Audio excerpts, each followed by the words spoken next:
Ce volcan est le plus haut de la réserve naturelle de biosphère de Kronotski, classé au patrimoine mondial de l'UNESCO. Une rivière, la Jezernaya, serpente dans la vallée. Il suffit de la remonter pour tomber sur un autre miracle de la nature. Ce cours d'eau porte bien son nom. Plus de 90 geysers le bordent.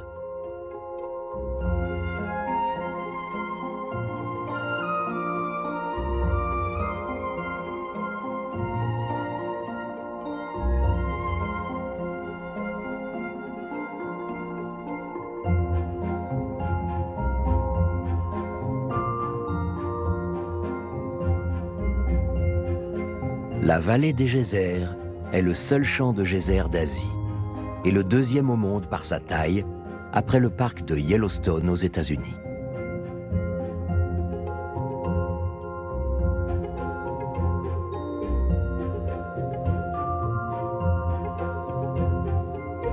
La caldeira de Louzon se trouve à quelques kilomètres, toujours dans la réserve de Kronotski. Cette dépression de 10 km de diamètre, formée il y a 40 000 ans lors de l'effondrement du volcan, fourmille de sources chaudes, chaudrons de boue et lacs bouillonnants.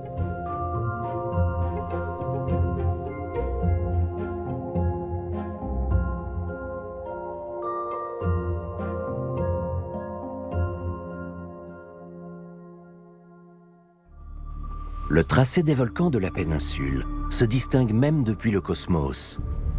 Le Kamtchatka et l'archipel des Kouriles qui le prolongent présentent la plus grande concentration de volcans au monde. On en compte 160, dont 29 sont actifs.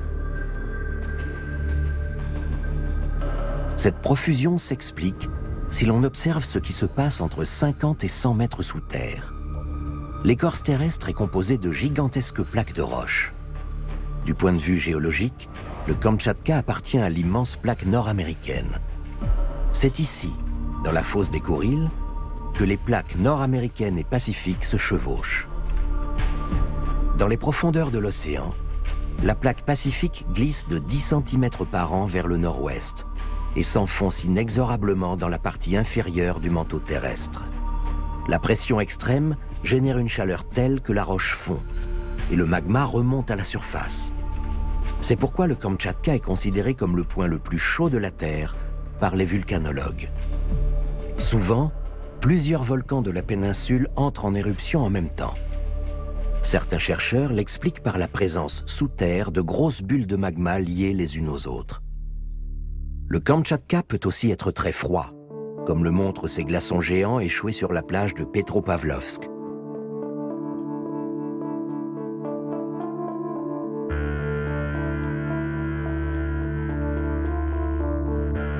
Sur le sable volcanique, les surfeurs se préparent pour leur première session de l'hiver.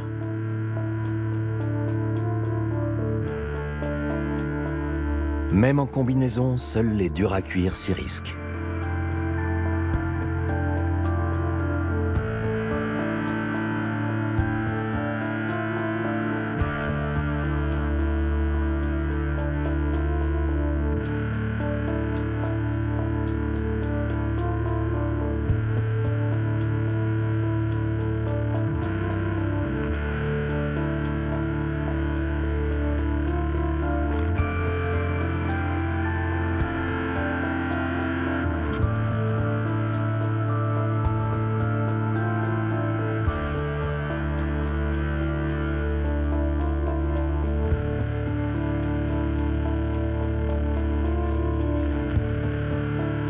En ce début janvier, la capitale du Kamtchatka est sous la neige. La température est rarement inférieure à moins 10 degrés en bord de mer, mais à l'intérieur des terres, elle tombe jusqu'à moins 40. Cela n'empêche pas le Koryakski et la Vachinsky de cracher leurs colonnes de fumée.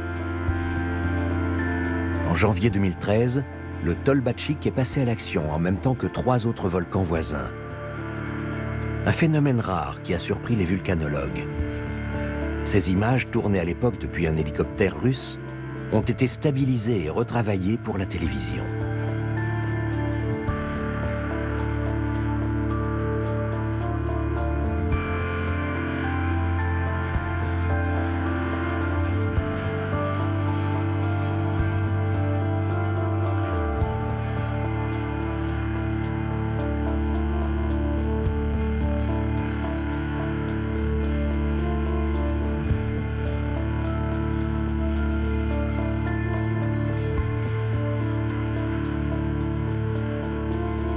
De nombreux volcans de la péninsule ont constamment des niveaux d'alerte élevés.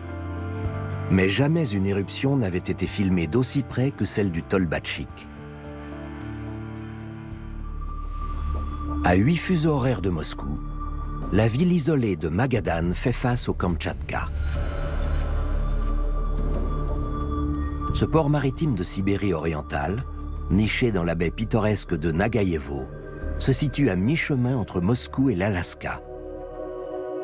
Jusqu'à l'effondrement de l'Union soviétique en 1991, Magadan était une zone interdite. La région abritait l'un des pires camps de travail de l'ère stalinienne. Aujourd'hui, le port et la ville sont accessibles, mais toujours extrêmement isolés. En été, les mystérieux belugas s'ébattent dans la baie avec leurs rejetons. Le beluga est un animal très sociable, comme le dauphin dont il est un proche parent. La mer d'Okhotsk, dans l'océan Pacifique, est très froide et très à l'écart, un biotope optimal pour les cétacés.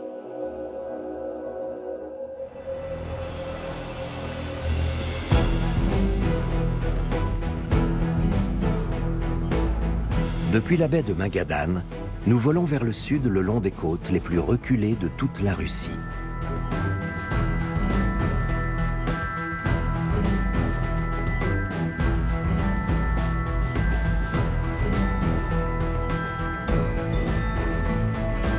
Seuls maîtres des lieux, les rennes, amateurs de prairies salées, parcourent la côte en groupe.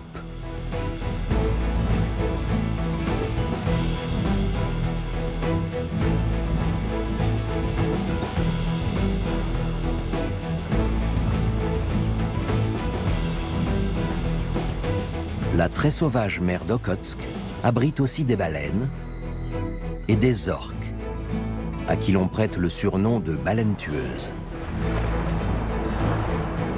Les redoutables mammifères patrouillent à quelques centaines de mètres de la plage.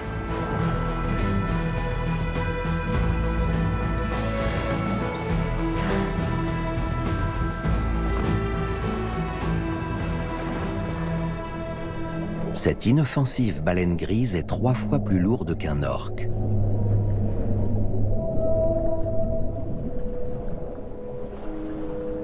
Cela ne les empêche pas de venir au plus près. Ces créatures sont parmi les plus intelligentes de l'océan. Leur instinct de groupe est très développé. La meneuse attaque la première. Puis les autres se lancent, l'une après l'autre.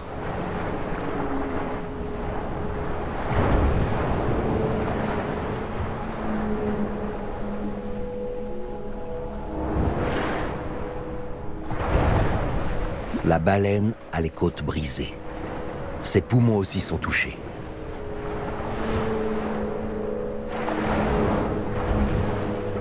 Les orques ne peuvent mener une telle attaque qu'à plusieurs.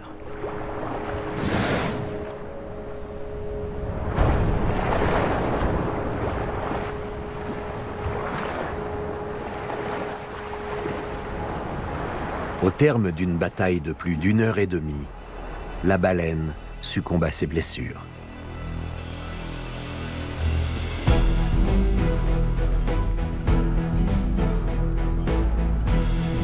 Vue du ciel, la côte offre un spectacle saisissant.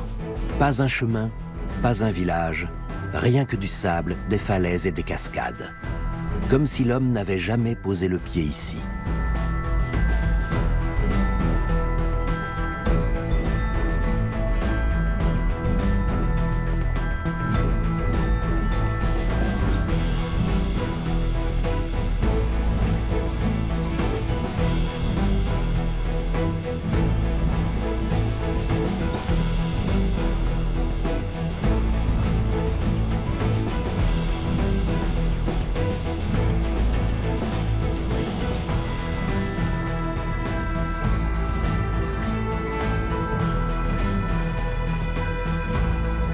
Seule une poignée de localités s'égrènent sur plus de 1000 km de côte. La petite ville d'Ayan vivait de la chasse à la baleine avant son interdiction. Aujourd'hui, la commune ne compte plus que 900 habitants. La prochaine petite ville se trouve à 650 km au sud, à l'embouchure du fleuve Amour. Le prochain village, Chumikan, à 250 km.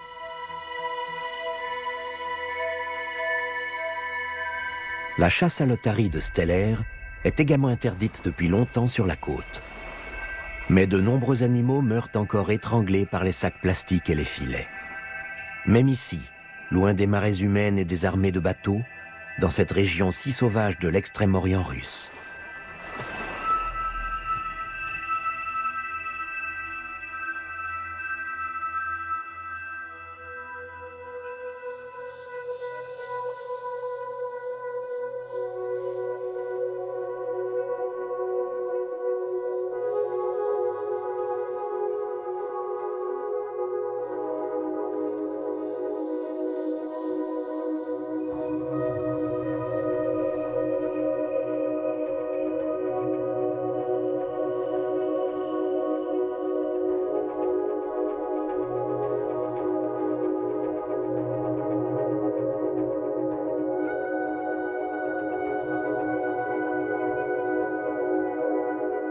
Les estuaires tracent d'étranges dessins sur l'eau salée.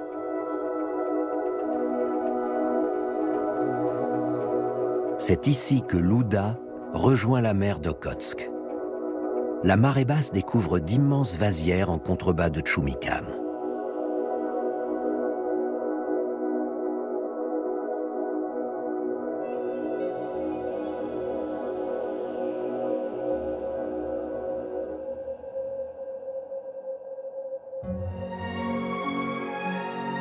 Deux promeneurs inattendus marchent dans la vase. Un pigargue empereur les surveille depuis le ciel. L'aigle de mer a repéré une maman ours et son petit.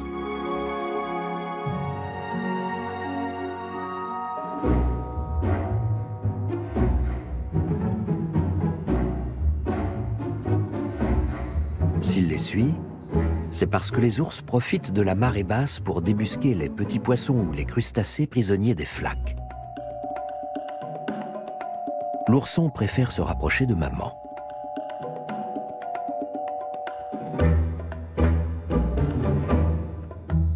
Il restera certainement un petit quelque chose pour le couple de rapaces, là où l'ours aura trouvé son bonheur.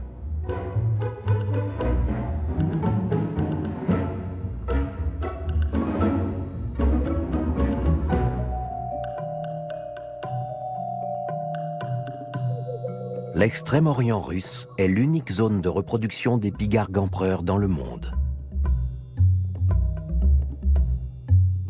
Eux aussi ont un petit à nourrir. Il les attend, affamés dans le nid, mais avec un panorama splendide.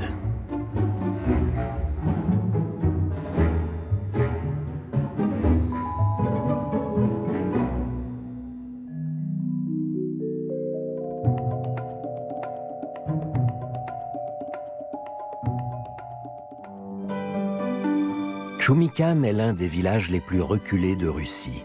Ces petites maisons de bois sont à 500 km de la ligne de chemin de fer la plus proche.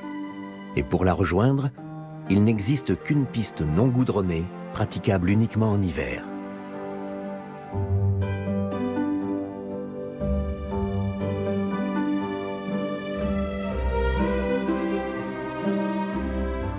En revanche, c'est seulement l'été que les baleines à bosse remontent jusqu'ici, dans le nord. Ces mammifères consomment jusqu'à 1400 kg de krill et de petits poissons par jour.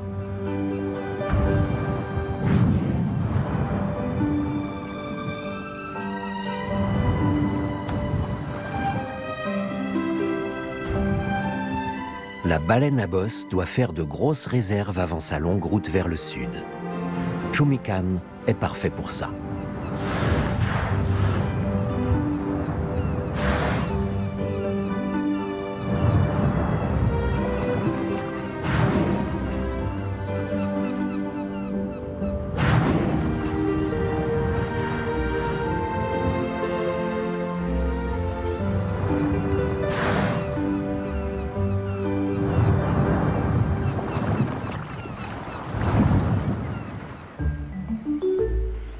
incroyable que cela puisse paraître, l'île de Tuoleni était totalement inhabitée il y a quelques semaines encore.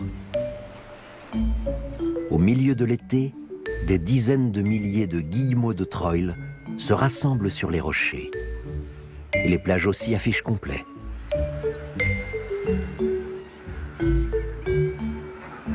« 100 000 otaries à fourrure séjournent ici avec 15 000 nouveau-nés. Les petits, aux poils encore noirs, sont rassemblés dans des crèches. En restant groupés, ils se réchauffent et risquent moins d'être étouffés par mastodontes qui leur rouleraient dessus.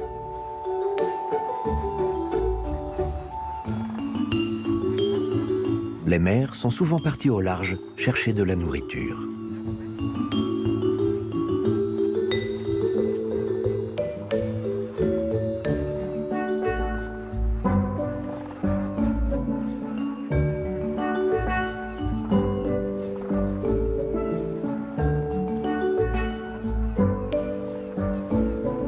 Tuoleni se trouve à l'est de l'île de Sakhalin.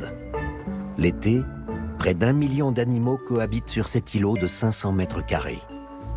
Pourquoi celui-ci plutôt qu'un autre? Cela reste un mystère.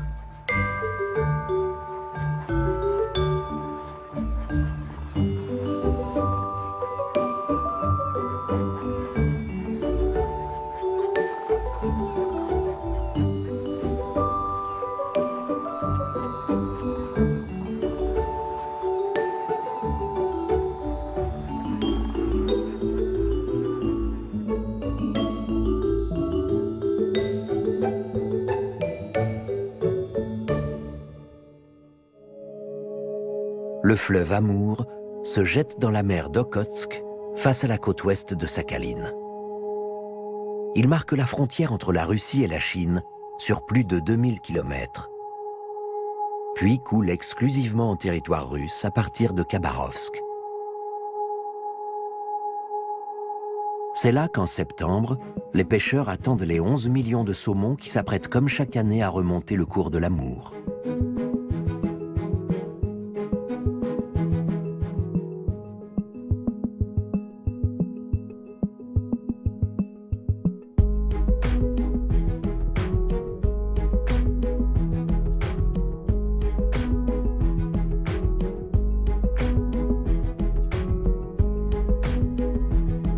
Seuls les saumons qui parviendront à contourner les filets parcourront les 1000 km restants jusqu'à leur zone de frai.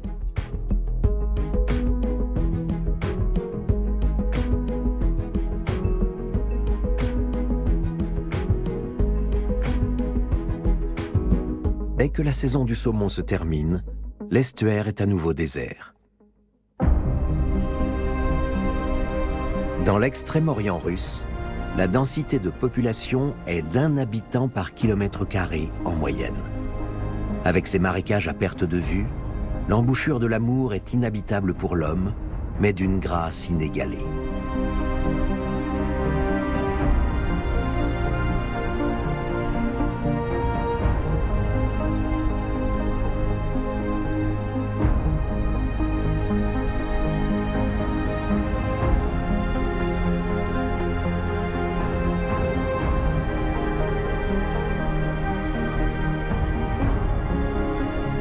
Le pergélisol retient l'eau de la couche supérieure fondue.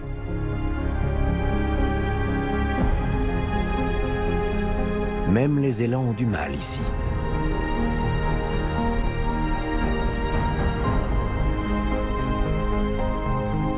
L'herbe semble flotter au-dessus du sol.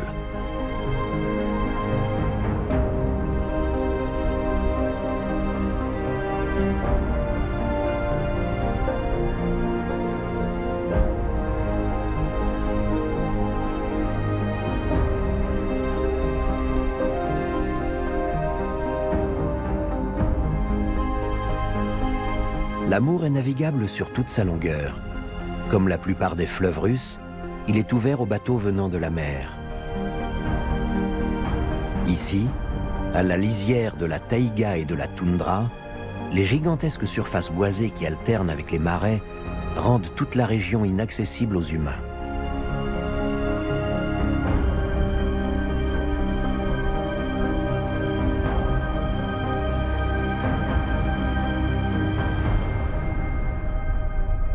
mais pas aux élans. Près de 20% de la population d'élan de Russie vit ici, comme cette mère qui se baigne avec son petit. Dans l'eau, ils trouvent non seulement de quoi se nourrir, mais aussi le moyen d'échapper momentanément aux moustiques.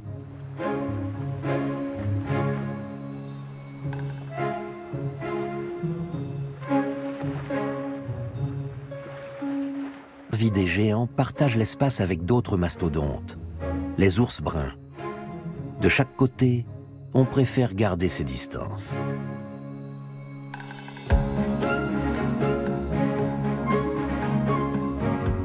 On s'épie, méfiant. Et on évite les contacts. Les ours ne s'approchent d'un élan adulte qu'en cas d'absolue nécessité. Les pigargues aussi préfèrent rester spectateurs. Une atmosphère qui n'est pas sans rappeler la guerre froide.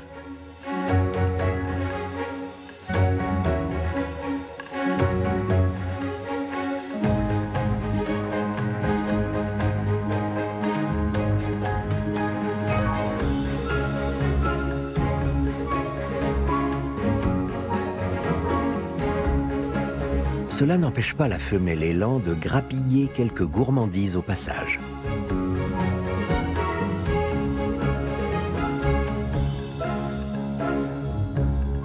C'est le secret de la coexistence pacifique des élans et des ours sur les rives de l'Amour. Dernière ville desservie par le transsibérien, Vladivostok est aussi le terminus du continent russe.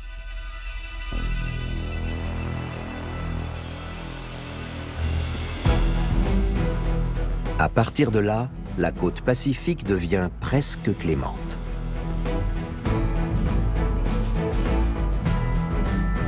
La plus grande ville de l'extrême-orient russe se trouve dans la baie de la Corne d'Or, avec le gigantesque pont de l'île Rousski. Son implantation, son pont spectaculaire et ses maisons en bois multicolores lui valent le surnom de San Francisco russe.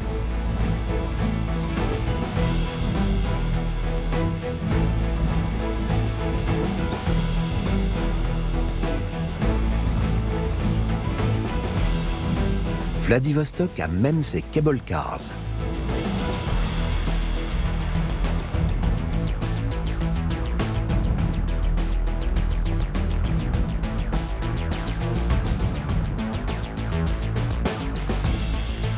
Vladivostok signifie littéralement « qui domine l'Orient ». À l'époque soviétique, elle était surtout un avant-poste militaire, siège de la flotte du Pacifique. Aujourd'hui, la ville aspire à devenir une grande place commerciale entièrement vouée au capitalisme. Les géants économiques de l'Asie, Chine, Corée, Japon, ne sont qu'à 1 heure de vol. Les vestiges de l'époque impériale sont plus rutilants que jamais. Et le port n'est plus réservé à l'armée, mais au business.